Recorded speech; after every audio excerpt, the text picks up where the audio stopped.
Hello. Welcome to the Undocumented. I know I've been putting this series off for very long time. This series was meant to be released back in July. But a lot of things happened which led us to this very moment now. You couldn't tell, the entire channel got a complete remodel, a complete rebranding, if you would. It is no longer talking that nonsense. It is now labeled as MRE, which stands for Mikereds.Entertainment, where nothing was really deleted. Think of it as a TV station. Same thing as Cartoon Network, Nickelodeon, TBS. Those TV stations have multiple kinds of shows that are aired on them. I just thought it would be a lot easier to distinguish not only my talk show, but other future, you know what I'm talking about, other future motion pictures that I'm going to be making, including this new series, Undocumented, where I'll be covering some of the most documented and undocumented atrocities across the world. And our first saga that we will be covering is the Elliott Rodger Manifesto. Now, a short description of Elliott Rodger that you can find on Wikipedia and on Google. I'm going to give you the simple answer so we don't have to spend 15-25 minutes trying to describe this man. So his about on Google says Elliott Oliver Robertson Rodger was an English American mass murderer who was responsible for the 2014 Isla Vista killing on May 23rd, 2014. Rodger killed 6 people and injured 14 others using knives, semi-automatic pistols, and his car near the University of California, Santa Barbara. He was born July 24th, 1991, in the United Kingdom, and he died May 23rd, 2014, at the age of 22 in California. The reason for that mass murder was he claimed to be a part of the involuntary celibate group. He is quite literally one of the only people that has truly coined that term. Involuntarily celibate, meaning it's basically a movement where, watch this, I can pull it up right now, actually. Don't worry, we're going to get into the whole manifesto. We have like 400 pages of this. But while I am looking this up, I can tell you that a lot of stuff has happened. There we go. I can pull it up right here, right now. Incel, of the involuntarily celibate, is a term associated with an online subculture of people who define themselves as unable to find a romantic or sexual partner despite desiring one, and blame and objectify and degrade women and girls. As a result, the movement is strongly linked to misogyny. Originally coined as incel around 1997 by a queer Canadian female student who's known as Elena. The spelling has shifted to incel by 1999, and the term later rose to prominence in the 2010s following the influence of the misogynistic terrorist Elliott Rodger. So he quite literally made a mark in history. If you go on Reddit, if you go on Google, you could search up incel forums, and you will find a lot of incel forums. You go on Reddit, you will find Incel Tears, Incel.io, Incel.is. There was a lot of forums that housed a bunch of these so-called involuntarily celibate people and their pretty wicked ideologies. It's quite literally blame women for everything. Ooh, sorry. But with all that nonsense out of the way, I will probably make a community post breaking down this past couple of months with the lack of content and then some. But with all that out of the way, let's begin. You can find the Elliott Rodger Manifesto on Google by just looking up Elliott Rodger Manifesto. The manifesto that I'm looking at right now is a 141-page PDF that I located on Google. Originally, I was going to print out the papers, have the camera on. Gotta have the camera on, and I was going to read it in front of the camera. But, things happen. All right.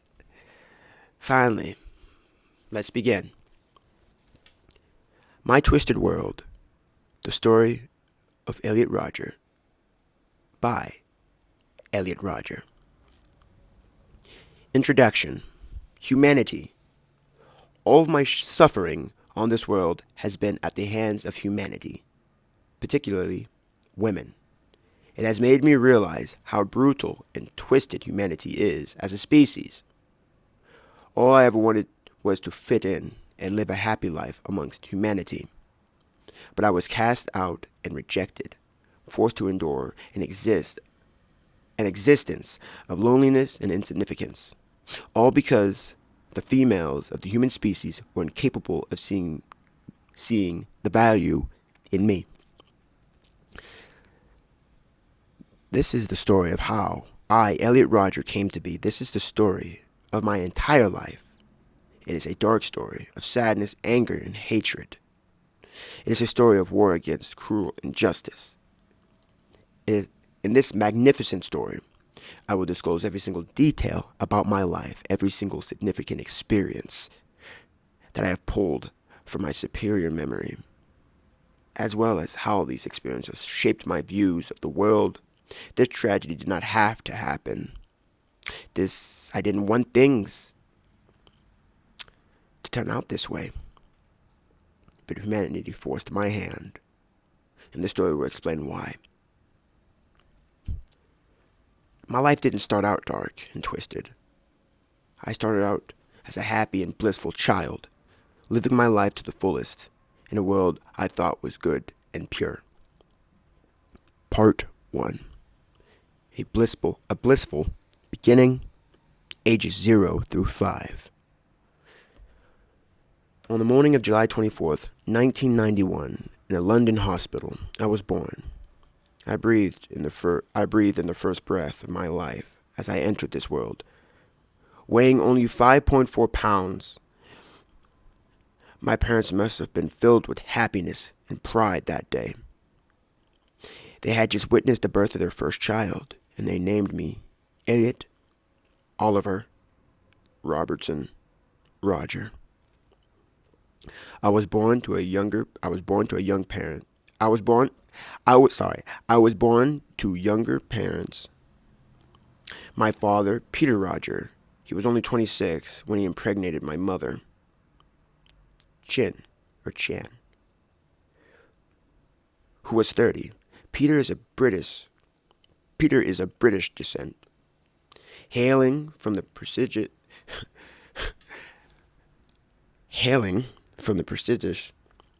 Rodger family, a family that was once part of a wealthy upper class before they lost all their fortune during the Great Depression. My father's father,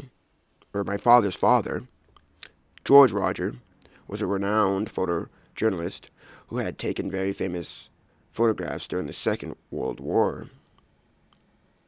Though he failed to reacquire the family's lost fortune, my mother of Chinese descent, she was born in Malaysia and moved to England to a young age to work as a nurse on several film sets.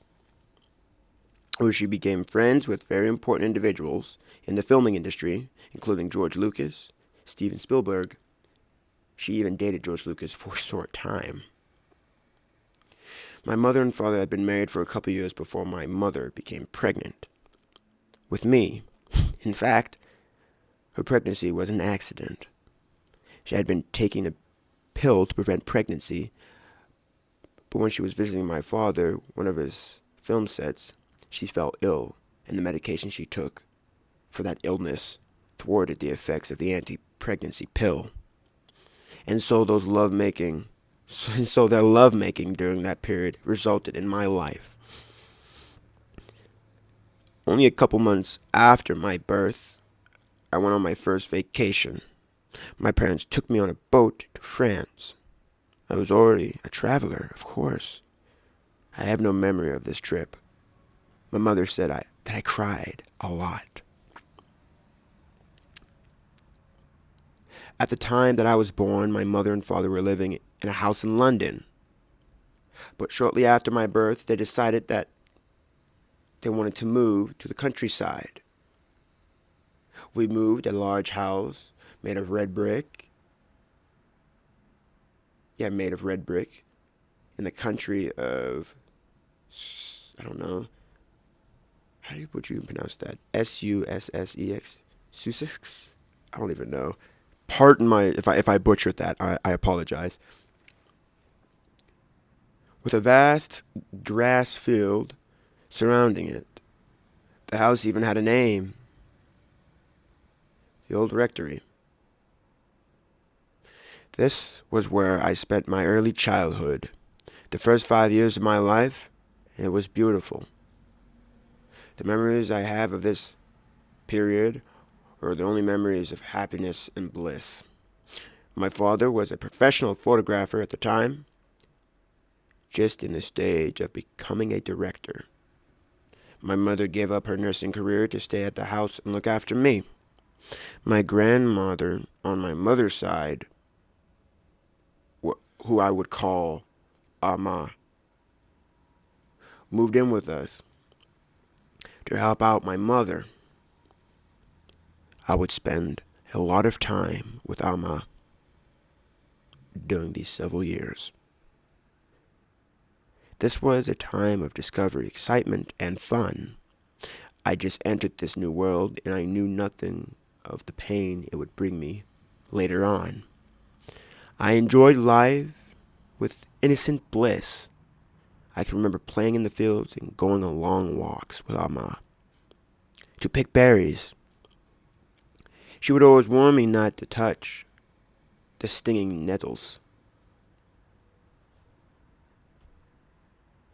that sometimes grew in our back fields. But my curiosity got the better of me, and I got stung a few times. There was a swing in the back of our yard, which I had many good times on. My first birthday, I remember I was 3. My parents threw a party for me in our field. I had a helicopter birthday cake. I can remember one of my friend's parents cutting off the first piece and giving it to one of my friends. I threw a tantrum because I was expecting to get the first piece.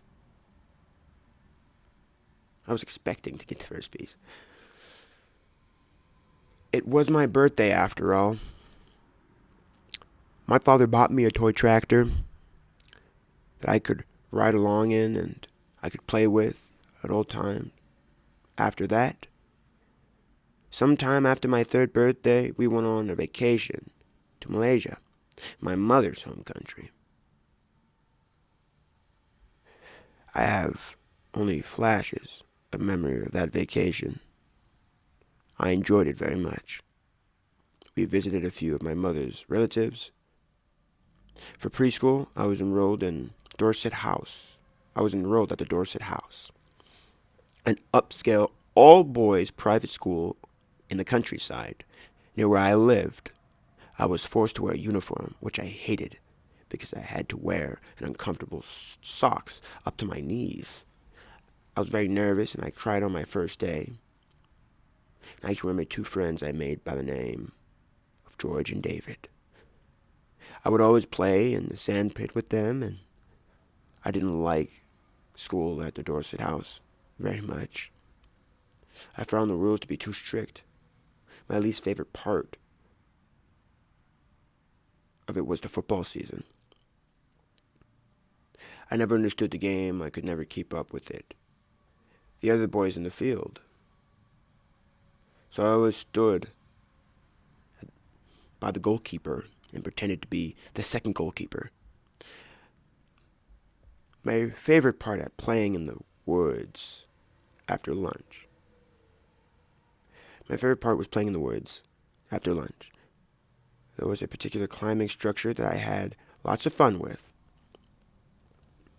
My preschool class once went on a field trip to a park where I had the misfortune of getting lost. As my class was eating lunch, I ventured off into another area of the park, and when I returned, my class had moved on. I remember panicking and asking strangers for help. It was a terrifying experience for me. I was eventually led to my class by the stranger I had talked to. I remember one funny incident when we were taking school pictures. They forced us to sit cross-legged, which I hated doing. So I absolutely refused to sit that way for the picture. The teachers eventually conceded, and the picture was taken with me being the only one sitting differently. The holiday season was the best part of the year for me. It must have been very cold in England, and I don't remember the cold. I just remember how much fun I had. I was filled with joy when it started snowing outside. I played in the snow. I loved playing in the snow. My father helped me build a snowman once. We would start with little snowballs and roll them around our field until we formed a body, and then we would decorate it. During class, my parents always had parties and gatherings. My father's best friend, Christopher, Bess, who also my grandfather, came to our house frequently. We would often go to my father's parents' house in Smarden, Kent. I would call my grandmother, on my mother's side, Grandma Jinx. Memories of my grandfather, George Rodger, are faint.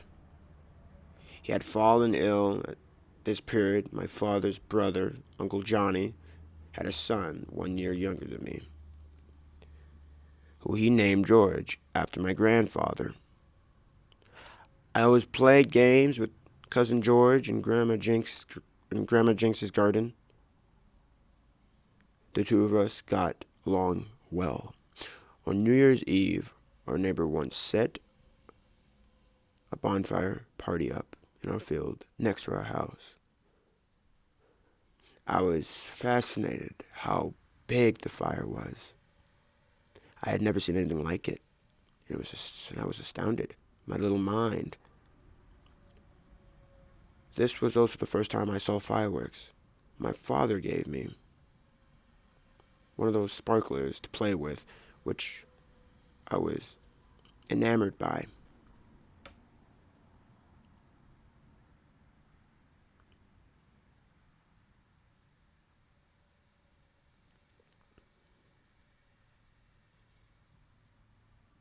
There was one very special place that my father would often take me.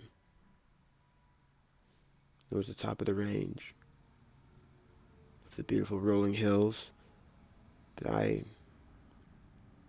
termed the London Hills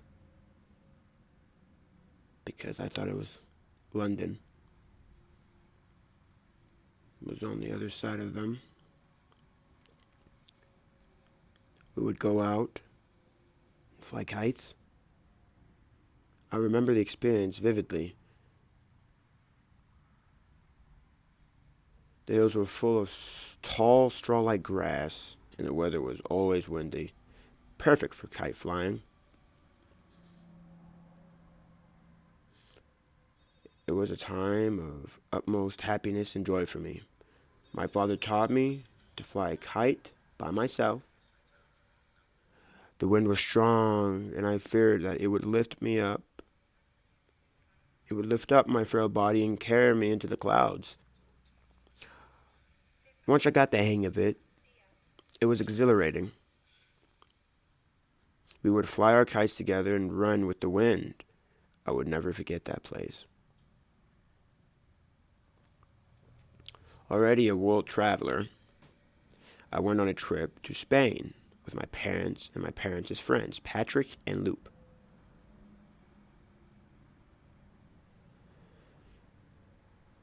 It was the fourth country I've been in to at such a young age. We stayed in an exquisite castle-like house that I believe was owned by a friend of ours.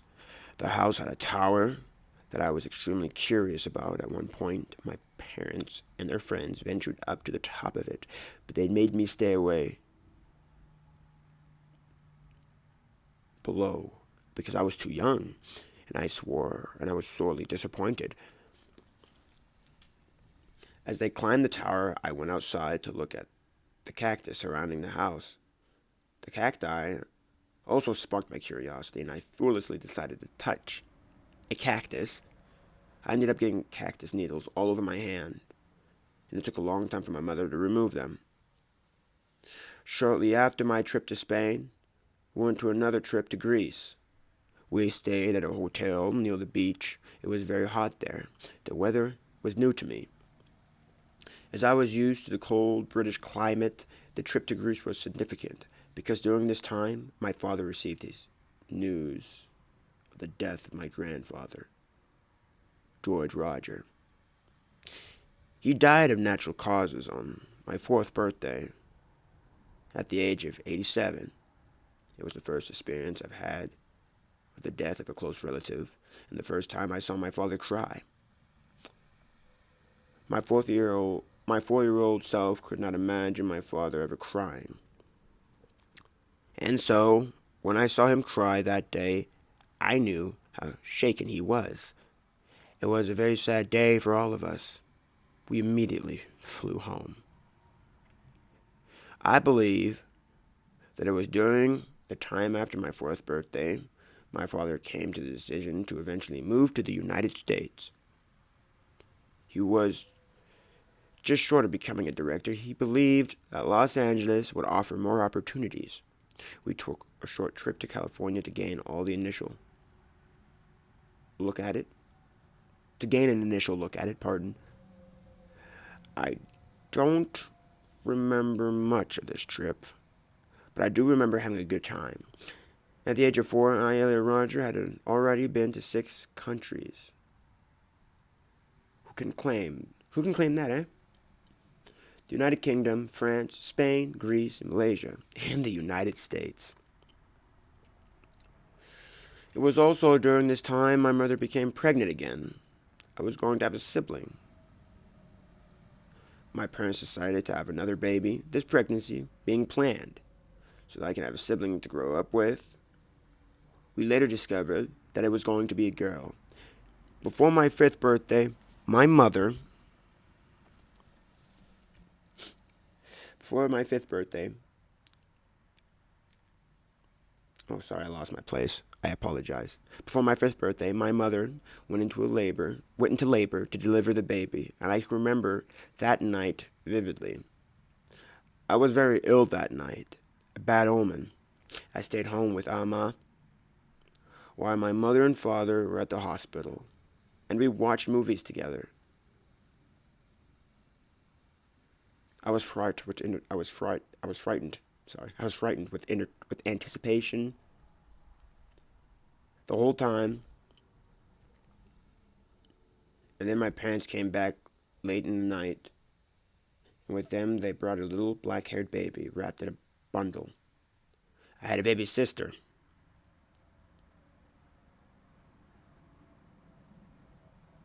They named her Georgia.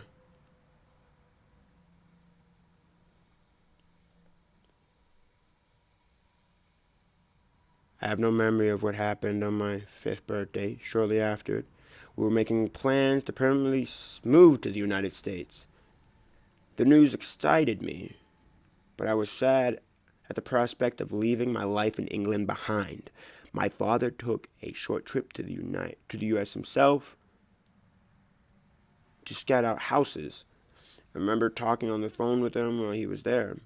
He told me he found a very nice house for us to move into. I asked him if it had a swimming pool, and he said it did. The news made me very happy. And then the time came. We started packing everything up at the old rectory. On my last day at the Dorset schoolhouse, my teacher was giving all of us candies. When my mother came to pick me up early, I said goodbye to all my friends I had there. That was the last time I saw them. My father, given the offer to buy the old rectory for £400,000, we were only renting it at the time. He declined, a decision that he would regret later on, as it would have been a worthy investment. I cried as we drove away from the old rectory. All my experience I had there, playing in the fields, driving my toy tractor, tending to my garden, going on walks with Amma, swinging on the swings, all those experiences were gone. I was about to start a new life. We boarded the plane and took off to America. Jeez. That was a lot. I'll give you that. That was a lot. And from first glance, you didn't see too much with it. I didn't notice anything out of pocket, really. And mind you, this is just part one.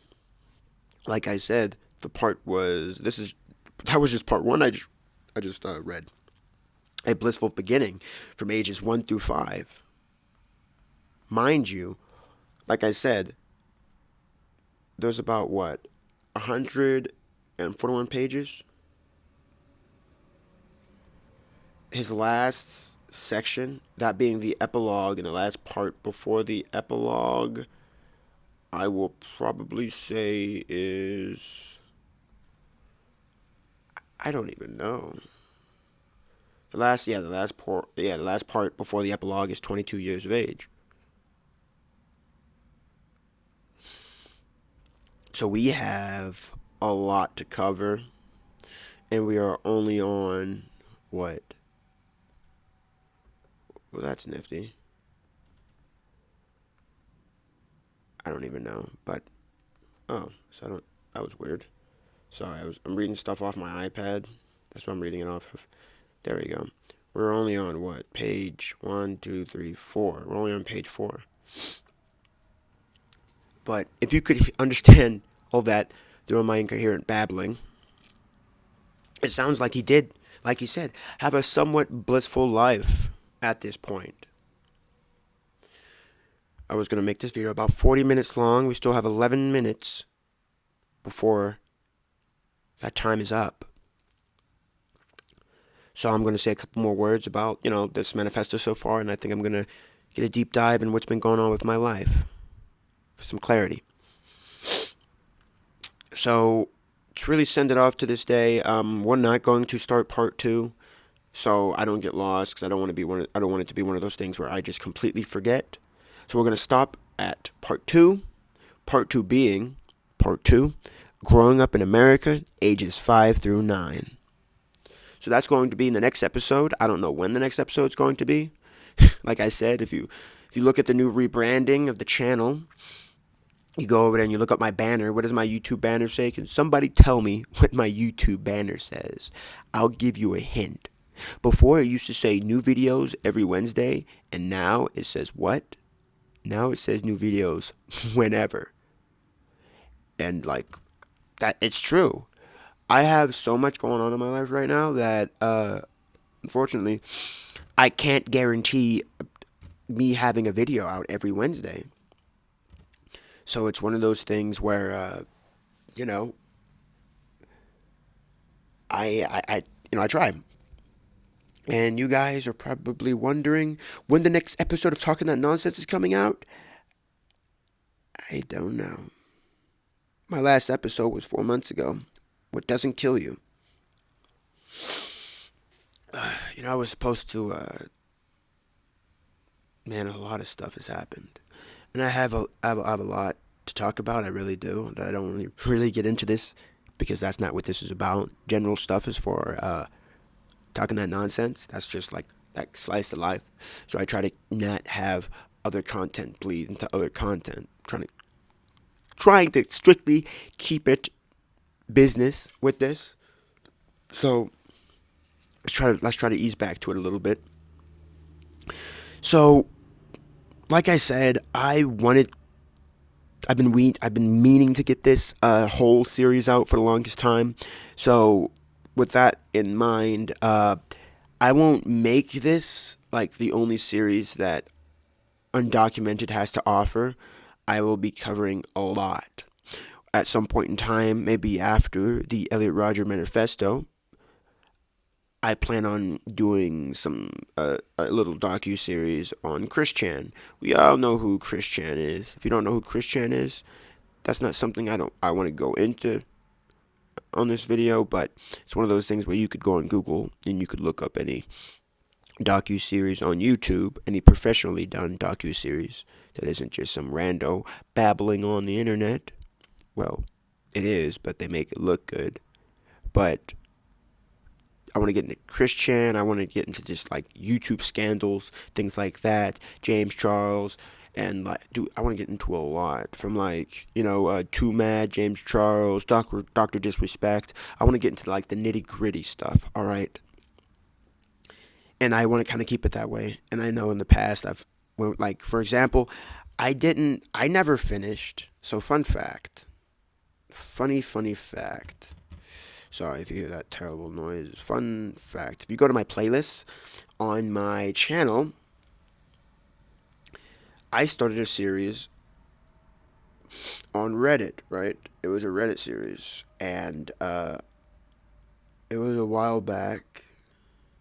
It's there it is. It was the Wolfbeard Saga. It's been 1 year since I've done anything with the Wolfbeard Saga. 1 year ago, and I haven't done anything since, and that's terrible.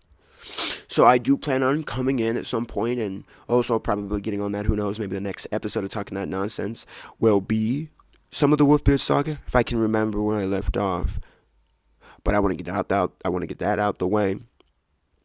And I know you're probably wondering why I talk so slow during this video when I was reading it. It's because I have the tendency, when I'm reading, I either skip over lines or I end up mispronouncing words. Some of the words, I will admit, I substituted. But it's not like I substituted an entire line. It's just like I ended up substituting one word on accident. So I'm not sitting here stuttering or mumbling the entire time trying to decipher a word.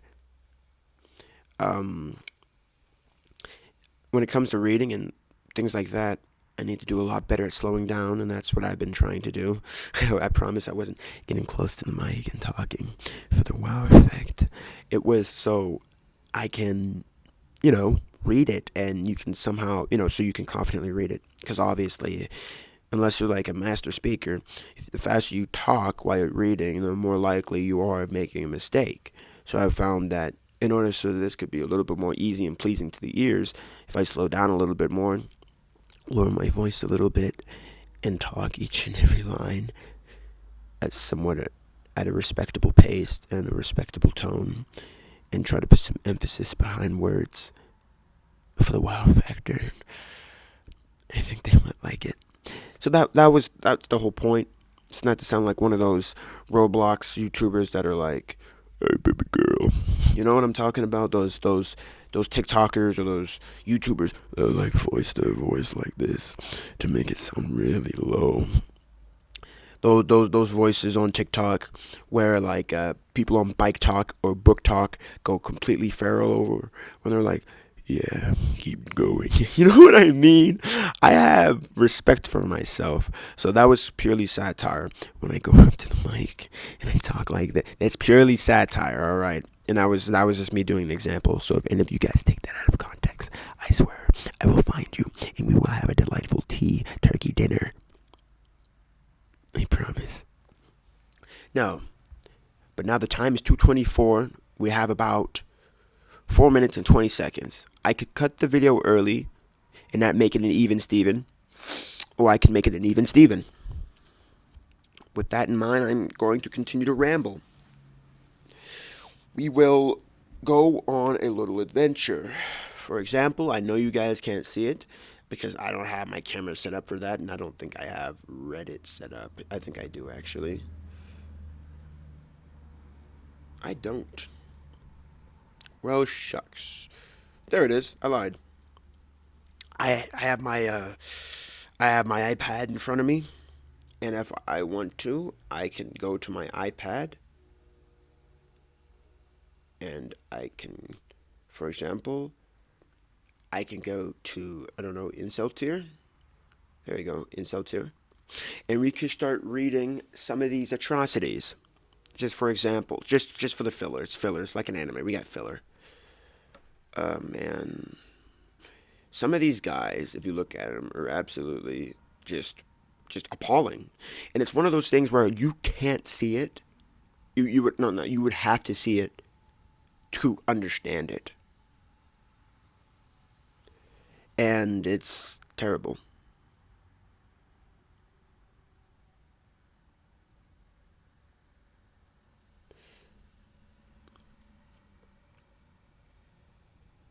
So, man, like my understanding of an incel is like those, well, like I somewhat read the description at the beginning of this. It's like they always attribute all their shortcomings to women. Those are the same guys that complain about their height. Those are the same guys that talk about how, oh, nice guys finish last. Oh, this and that. Not a female, and they degrade women by calling them females or birthing units or femoids. Like they use every possible made up terminology to dehumanize women because they're sour and just nasty at the fact that they can't get quote unquote laid. And any idiot with dementia could understand that it is not everybody else that is the issue, it is them. And they fail to lack that common factor. It's kind of sad, actually. It's so sad that people will go out and they will complain online, which is the majority of what they do. They have a whole forum. They have a whole dedicated forum. Look up incel.is and make sure you either go in incognito mode or something. Make a burner account, do something. Like there's a whole forum and they have moderators and like they will kick you. You have to like create an account. You got to pick why you're joining, and like I'm serious. They actually have moderators that check the requests and they will reject you if your reasoning doesn't sound like a legitimate incel reason. Funny enough, I actually, one of these, well, it was about a year ago, I actually made an account where I snuck in. I snuck into incel.is and it was scary. It used to be incel.io and I think it's incel.is. I keep saying I is. But I mean to say IS. But I snuck in and it's just as bad. Like I had some guy talk about how he was in the store and he saw a couple holding hands and how they were purposely holding hands to make him feel jealous, and he was talking about how maybe I should walk up to them and tell them that PDA isn't allowed and how you're just doing that to make me jealous. Some people are just appalling. Some people I don't understand. And some people I don't want to understand. I know we've talked about a lot in this episode. Like, I mean, we've talked about a lot. But honestly, I'm over it. I'm so much over it. So, Hopefully you guys enjoyed this first installment of Undocumented. More episodes to come. I want you guys to, like, subscribe, spread the word. MRE is doing better than ever. So make sure you turn on your post notifications. Go ahead and post me Snapchat, Instagram, Twitter. X. Don't post me on Blue Sky, though. Discord. I don't even care. I have all my respectable links in the description. And like I said, I appreciate you guys watching. I appreciate you guys listening. And quite frankly, I hope you guys have an amazing day. Remember, there are hundreds, there are thousands of cases that have been undocumented in this world. And we're going to get to the bottom of it together. This is Undocumented. Keep watching.